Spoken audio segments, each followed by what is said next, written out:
Hey traders, TG Watkins here. It is June 20th when I'm recording this. I hope you guys are doing well, and I hope you had a good time with quad witching. We had prices all over the place and over the Juneteenth holiday that we had as well. If you look at the overnight, if you look at the futures, we went down, we went up, we went down again. This market has been all over the place this week and basically the last 2 weeks as well. So we're going to dive into it. I've got some things I want to show you guys, and we got some seasonality that I want to talk about that is very important because we can see that we've needed to have some weakness in through June. We've been getting it, and then that'll lead us into some strong bullishness going into the 4th of July weekend. But before we really get into that, I want you guys to know that I have a webinar coming up this Thursday, so on the 26th, coming up here. If you guys want to come check it out, it's going to be talking about how I grew my account from $46,000 to $719,000 in 30 days using MOXY patterns, leverage ETFs, and a couple other tips and tricks that I'm going to be showing you in that webinar. So come tune in. It's going to be free. It's going to be 7 p.m. Central. I hope to see you guys there. It should be a fun time. So come on over and sign up. We'll see you there. Okay, so what we're going to be going through today, we're going to be talk about the FOMC. We had VIX expiration, and we had quad witching today and this week. So it has just been a lot of stuff. Plus we had Thursday off, middle of the week, that kind of thing. Remember, if you guys like this, to like and subscribe, because that's how you can get more of these videos. And then remember, this is for educational purposes only. So let's kind of dive into it. The first thing that I wanted to show you about is this seasonality. And I have two different seasonality charts, but they're basically telling us the same story. And let me actually zoom in a little bit on this one here, just to get it about the same size. And what we can see is June. So if we can see this first one, June, end of June, there's some seasonal weakness. Now, this has been the tricky part, okay? Underneath the surface, there has been weakness, and I can show you that here. So if you look at breadth, and I'm kind of skipping ahead a little bit, but if you look, you can see that the number of stocks over their 20-day SMA have come down. We went from 89% down to 38%, something like that, okay? So underneath the surface, there has been weakness, just like the chart shows. But if you look at the SPX, or maybe the NASDAQ, or kind of the indices, you can see that maybe that weakness was really just kind of a sideways consolidation according to what the Trader's Almanac looks like, okay? Now, that all being said, whether we do sideways or go down, that has occurred. And now what we're trying to do is really trying to figure out how much lower does it have to go, how much longer does that have to happen, and when do we start this move to the upside? Because we have bullish seasonality going into July, and you can see that here, and I always call it basically the rah rah go America 4th of July rally. And you guys, if you see my YouTube video that I had put out earlier this week, I said, yeah, we got to build some room in order for the market to go up. We got to have things come down in order to build room for it to go back up. You got to get down before you can get up. So that's kind of what we're looking at in through here. So that is going to be the backdrop of what I talk about today and how we're going to be kind of looking through the market. All right. So let's kind of shrink this down. Come over here and we'll take a look at the market itself. And if we look in through here, you can see I've got a few lines and such on here.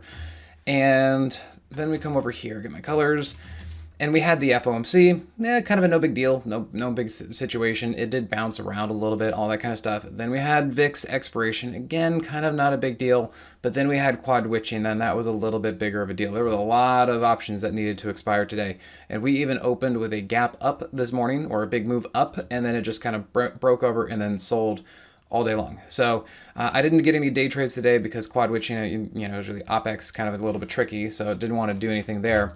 And the call credit spread that I had that was expired today would have been 100% gain. It would have been a total win, except I just did not quite have the fortitude to hold on to it in through here for the last few days, given all the craziness and bumping around that we were seeing this week. Plus my sold strike was at 6,000, and I was getting a little bit nervous with the fact that price kept oscillating around 6,000, and that's all I needed was to have price move up and then stay there and just not work, and then my hedge loses money.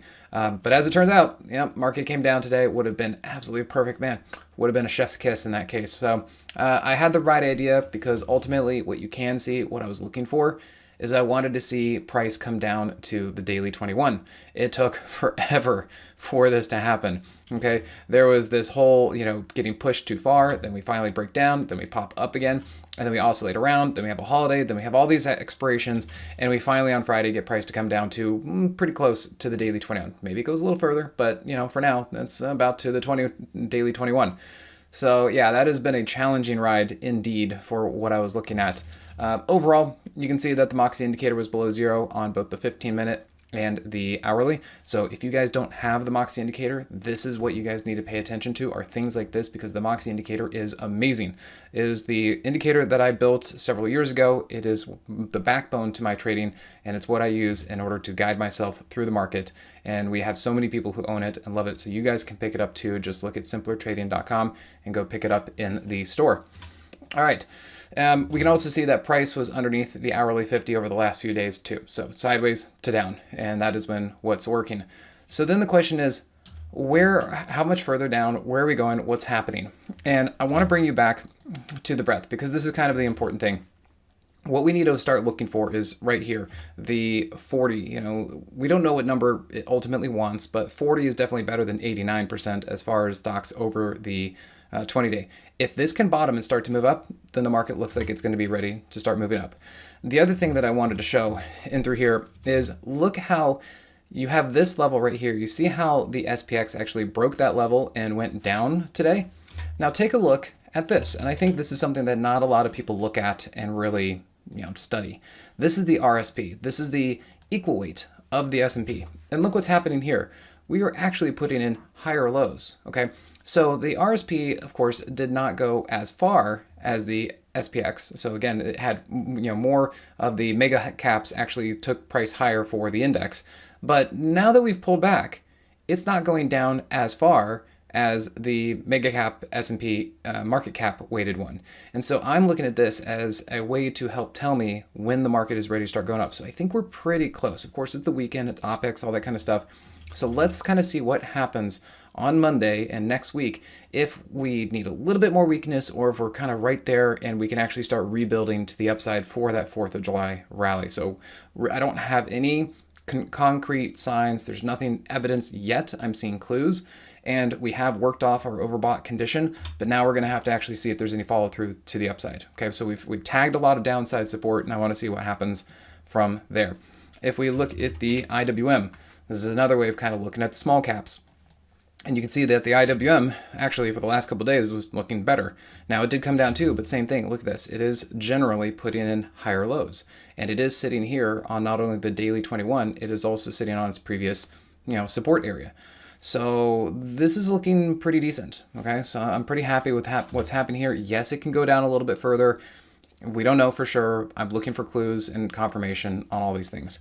And then if we look at the Dow, you can see that a lot of steam has been blown off here. It is below the daily 21. That's fine, but basically it's working off its overbought condition. All of this was overbought, and so now it's coming back down here. And I want to see if it eventually finds some support and we can start going up here. Okay, the downside move that I've been talking about in the last 2 market update videos has basically happened. Okay, so I know that we had some people in the Moxie room kind of be like, "Hey, you really changed your mind pretty quick." I'm like, "Yeah, because look what we got." We got the downside. This is the thing that I've been talking about and warning about for 2 weeks. I was warning about it here, and then I was saying we're getting it here, and now I want to see if we're going to start moving back up to the upside. All right, and you can see the same thing looking at the breadth indicator. Then we can look at SMH. This is the semiconductors in through here, and you can see the same thing. We were kind of topping out here. I wasn't sure if we are going to explode higher from here. I was like, that really doesn't make sense. We need to keep working off some of this overbought condition. And you can see we are starting to get a little bit more to the downside. Now, this doesn't have to go down much. It can go sideways, just like what we saw here. That was some sideways action, and maybe we're seeing some sideways action here too. This market is still pretty darn strong when you think about it. It's holding up in the face of a lot of different things, and it's just not really going down. It's kind of just working off its overbought condition. All right, so that's something to take a look at. I'll point out one other thing, that if you look back, over here, let's see, early 2024, because if you remember, 2024 was a pretty strong year. If you look, every time we got a little dip, little dip, little dip, little dip, we actually kept going higher and higher. It is possible that we are dealing with that right now. Yes, I think that the SMH is coming right here. It is dealing with its previous high, and yes, I think it should cool off, but what if it just cools off a little bit and then wants to go higher? Just like we saw little bits of cooling off right here, and then it went higher. Okay, this market is still very hot, but we do need to be in sync with it, and we don't want to keep pressing it when everything is already high. But I think that we've got a lot of that stuff burnt off at this point. All right, so I showed you breadth and everything like that. Put call ratio, if we look at this, it is low. I know put call low, look out below, that kind of thing. It is challenging and troubling, but just remember the put call ratio can stay low for a very long time. Okay, so the put call ratio doesn't really work too well in a very strong market. It works better to actually pinpoint lows when the market is coming down. Okay, so we got that. And then the UVIX, this one has been challenging too because you can see we also had divergence, positive divergence. This is the thing that I've been looking at and saying, hey, watch out. And then you can see here that yes, in fact, the UVIX has been holding the hourly 50. If the UVIX, the VIX, basically, starts to hold trend and wants to move up, that is bad for the market, okay? So it is concerning that this has been holding, and this is why I've been kind of on high alert about this. Now, this doesn't have to go up in order to then break lower. That's what I was looking for. It may not happen. What could happen is it could try, and then break lower because, well, things might change. And whatever the market had its fears and concerns about, it has now passed, and then this could just roll over. So this is really very, very much in a decision point, okay? Is this thing going to break higher? Bad for the market. Or is this thing going to break lower? Good for the market, okay? And we don't really have any answers here. We are very close to trying to see if this thing is going to decide one way or the other. And this is something I'm watching very, very closely along with the market. And with the SPX where we left off today, it still isn't super clear. We left off on a pretty heavy note, okay? So we're gonna have to wait to see what next week really brings us. So make sure that you guys are staying light and nimble and don't overly commit to the market quite yet. That being said, here are examples of just how strong the market is, okay? BKSY. I know we saw Circle, I know we saw Coin. There are a lot of names. Some of the other ones that kept going up, CRWV. There are a lot of big movers out there. And you know what? I missed a couple of them, but we were all over this one. We have been waiting for BKSY to do its thing, and we entered this on Wednesday right there, and we are already up about 18%. Yeah, 17, 18% on that one. So yeah, pretty happy about that one. We got our piece. I'm really happy about this. And a huge volume. So look at that, 400% over normal volume. This thing looks fantastic. I love it. And we have been talking about this thing for weeks. And I don't think a lot of other people have been talking about it except for maybe now since volume is coming in here. Okay, so we're loving that name. OSCR. This is another name that obviously is getting a ton of attention. I wasn't able to grab this one either because it just took off before I even really knew about it.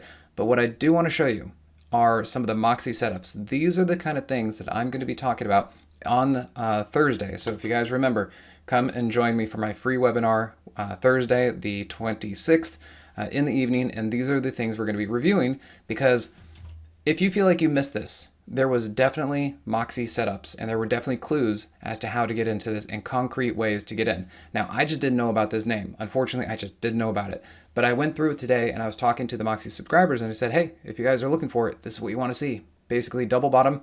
There's your MOXY price trigger, and there was a pretty clean setup here using all the MOXY patterns that I talk about. So we're going to do a little bit deeper dive through these things and how you can make sure that you find these on Thursday. So sign up for that. And okay, then we got Tesla, and I believe Tesla has their robo-taxi starting to roll out. Hopefully that all goes well. Hopefully we don't hear any too much of bad news. Also, you guys might have heard about SpaceX and their Starship that blew up on the ground. Wow, what a video. You guys should go check that out. That is just an amazing fireball that happened. This is just part of the testing, okay? I don't think it's really a big deal. They're out there, they want to break things, they want to figure out the weaknesses. This is just part of how you test stuff. And they're rockets, they're filled with a lot of fuel. They're going to go boom sometimes. Tesla doesn't care, okay? That doesn't affect them, doesn't happen, anything like that. Everything's fine with Tesla and Elon Musk and far as that stuff. It's just a test. Now, what I'm looking at is we had a perfect bounce into the daily 50, and now we are starting to flag here. What I would like to see is if this flag can resolve to the upside. And I think it's looking pretty good because if you consider what has been happening to the SPX over the last few days, does Tesla know? I don't think so. I don't think it got the message, did it? Because look at Tesla. It's actually putting in higher lows. That looks fantastic when the market has been putting in lower lows. So pay attention to Tesla. All right, SOFI. Now, this was pretty incredible. We have been talking about SOFI for quite some time. I even put my dad into SOFI gosh, like way back here, and I told him to add back here. And yeah, we got in a little bit later. I was a little preoccupied with some of the other names that I've been trading, but you can look at SOFI, and it was crazy. Talk about Wall Street bets or just X or anything else out there. But apparently, once SOFI hit $15, it was just getting lit up on social media. So I didn't know that it was such a popular name. But yeah, this thing has been going up. We can see the volume has been going up. And I had this as part of the weekly watch list for Simpler Trading. So if you guys would like to see these things ahead of time, join us at Simpler Trading. It was my week to do the weekly watch list. And I discussed SOFI right in through here. And we're actually trading the leveraged ETF of SOFI. But we decided to get in right here on Wednesday when it looked like the rest of the market was going up pretty well. It did kind of pop up, make some new highs in through here, and we're just going to sit on this and wait for it to keep moving. I think this is doing great. I love the overall big up setting through here, and the fact that this just keeps moving up. I would say dips are buyable whenever that presents. So SOFI is looking fantastic. Okay, Rocket Lab. This one we had to be patient over the last few days as well. There were a couple, big pops like this. I said, hey, we're still hanging on to this. Yes, it might pull back a little bit, but we're still hanging on to it. And you can see that we got the pullback here, and then there's a perfect MOXY setup right in through here again. Look at the Moxie Indicator just killing it to the upside, and we had a really, really nice move in through here. And I think we got in all the way back here, and we are up 26%. And if you guys took any options, you're up even more, which are looking pretty popular. And yeah, this thing's just looking great. I think it's gonna keep going up, keep going higher. Probably won't blow up like Starship did yesterday. And Rocket Lab's looking fantastic. So we are along for the ride on that one. It's looking great. All right, another one that is very big and very popular that people like is Hood. Now, we have been trading kind of in and out of this thing because there was rumor that it was going to be added to the S&P. I think that was the reason for this move up here. It did not get added. It did come down, but look how well this actually held. It did amazingly well. This did really, really great. It did not fall over and collapse like I think it was APP that really fell over when it did not get added to the S&P. But the fact that Robinhood just didn't budge tells me that there is a lot of strength in here and a lot of conviction to this, and people are not wanting to sell. Just look how well this is holding. And think again, when the market went down, what is Robinhood doing? It's still going up, okay? So we added back into this thing, and it looks like it's breaking out, making new highs. And, hey, what can you say? It's looking fantastic. So we're really happy about this one, too. And then HIMS is another quite popular name. And I've been watching this thing. I was a little hesitant to get into it originally. I wasn't confident that price was going to hold the daily 21, mostly because I was expecting the market to pull back. And I thought that was a really big gap in distance and risk. So once I could see that this thing was starting to prove itself and was starting to hold the moving averages up here on the hourly chart, and that it just didn't care what the market was doing, I decided to get in right here on Wednesday. So we're up a little bit. We were actually trading the leveraged ETF of HIMS, and we are kind of at the do or die point. If it can, I think it's already just barely kind of creeping up here, trying to make the breakout. If it can get past, I'll call it $65. If you can get past $65, that is new territory. There is nothing up overhead to act as resistance, and we could see wherever this thing wants to go. It also has a high short interest, and so if those shorts are proven wrong, there's going to be a pretty big short squeeze that we would like to ride. So I think HIMS has a nice move to the upside as well. Okay, Bitcoin and BitX. This is the leverage ETF of Bitcoin. I'm just using it as a proxy because I like the way it looks. And what I've been talking about is basically Bitcoin has been having to digest. It had a really big move. We caught 46 or 47% from our entry here. We took some off here and we took the rest of it off here, and I've just been waiting. I mean, look at this. From the last place I took my exit, the price really hasn't gone anywhere, has it? So just waiting, just being patient. And I've been saying that I was looking for Bitcoin and BitX to get closer to their daily 50s. Well, look what happened today. Pretty darn close to its daily 50 at this point, isn't it? So this has been working out pretty nicely. And I still don't see an exact entry yet, and I don't like to just guess and bottom fish. So we're going to have to wait and see what next week brings. And if this starts to go up, if Bitcoin starts to go up, then that will help me figure out when the bottom of the market is and when the market is ready to go up. Because remember, Bitcoin, I know for everybody who loves Bitcoin and says that it's a huge hedge and protection, it's still a risk on asset. It does trade more or less like some sort of small cap situation. So I'm fine with that. I like it, but I got to wait for this thing to really proved to me that it wants to go up, and I think it's close. I would really like to see it start to shape up next week. So pretty close to getting into this thing, and along with any of the Bitcoin miners that we're looking at as well. Okay, Google. Now, I don't know if Google is going down on its own, or if Google, along with the mega caps, are going down because there was some more news about blocking China from some chips companies, stuff like that. If you guys want to go look it up, I'm sure you probably know about it. But what I wanted to show you is that with the Moxie Indicator and the way that I teach, you could actually see that Google was likely to come down regardless of the news. The news was just greasing the wheels for a setup that was already there. So this is really what's important. Again, if you guys do not have the Moxie Indicator, if you're looking for it, if you want to learn how to use the Moxie Indicator, we have that available on Simpler Trading. It's on stockcharts.com, it's on TradingView, and it's on Thinkorswim. And this is a proprietary indicator that I developed, and this is how I make all of my trades, is surrounded by Moxie. So you can see here we had price move up.